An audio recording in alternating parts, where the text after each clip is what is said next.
Alright, guess that's one.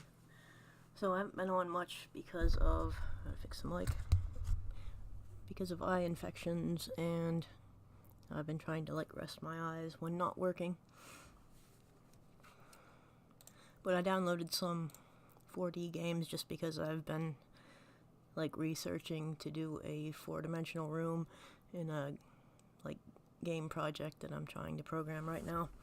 So that's what I'm doing today. So if you're afraid of like math and stuff, this might be scary. I don't know. All right, where's my thing right here? So this thing, so I probably have to go through the tutorial because I don't know what the hell I'm doing.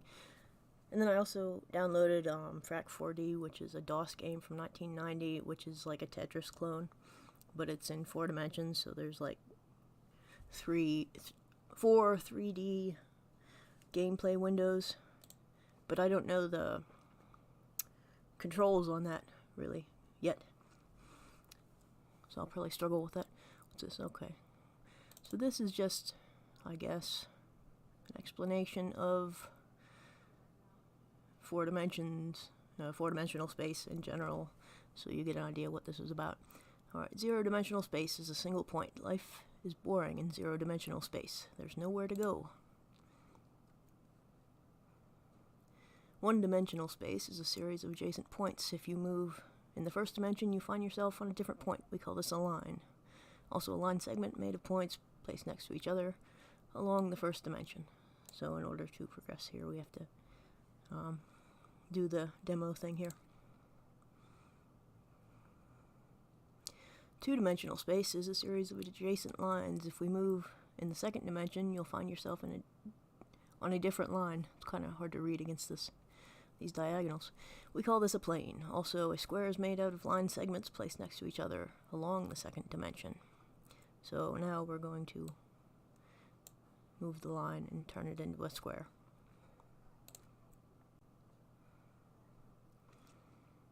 3-dimensional space is a series of adjacent planes. If you move in the third dimension, you find yourself on a different plane. We call this a 3D space, or just space. Also, a cube is made of squares placed next to each other along the third dimension. Alright, so now we have 6 planes making up a cube. Alright, so we finally make it to 4D. 4-dimensional space is a series of adjacent 3D spaces. If you move in the 4th dimension, you find yourself in a different 3D space. Also, a 4D cube is made out of 3D cubes placed next to each other along the 4th dimension. Here we run into a problem. Our universe is 3D, and therefore we are only able to see a single 3D space. So here we have to display these 3D spaces, cubes, as overlapping. But they do not overlap at all in the 4th dimension. So we're going to pull that out into a hypercube. What's it? A tesseract. What would it actually look like? A 3D being would experience the 4th dimension much like how a 2D being would experience the 3rd. We'll see how in the next scene. And I was reading one article that explained it by drawing parallels to the game Fez, where Gomez is, his world is in 2D, and then finally, the little cube tells him, 3D exists, and then he can rotate things, and suddenly, that makes sense to him. Except it's, plus 1 dimension in every case. If you were a 2-dimensional being stuck in a 2D plane in a 3D world, 3D objects would look mysteriously different based on where you are standing. So this is basically explaining that. So the slice down here is showing how that would look to the 2-dimensional object, such as Gomez. And sometimes things would just disappear because they're not in that slice. Similarly, if you were a 3-dimensional being stuck in a 3D space in a 4D world, 4D objects would look mysteriously different based on where you're standing in the 4th dimension. Here is a mysterious 4D ball. Right now you see a larger sphere because your slice is near the middle of the ball. So we're going to move the slice. It turns into like a cube over there, outside of our plane. Here's another mysterious shape. The block.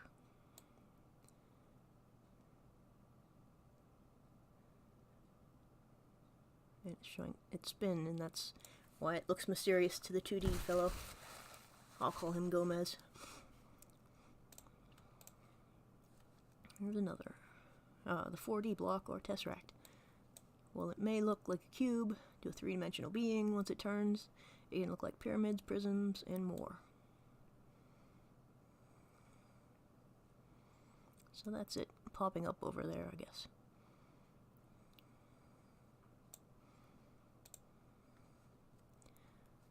And this goes on about time, so I'll skip that. And then here are the different toys you can play with, which I was trying to figure out first before I go on to play like the other games. Also, there was a game called, was it Mega Cure? And it's I forget the dude's name now, but it's been in development for like years.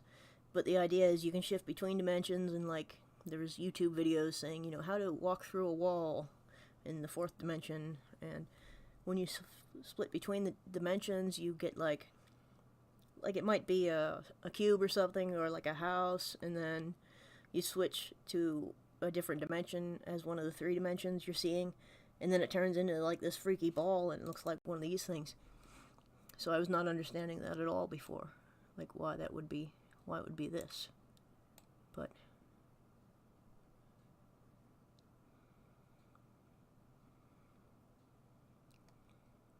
and I'm probably still not understanding fully, so no problem of having a 3D brain, I suppose. So you can go back to here. And they're fun to play with, but this is just sort of a simulation.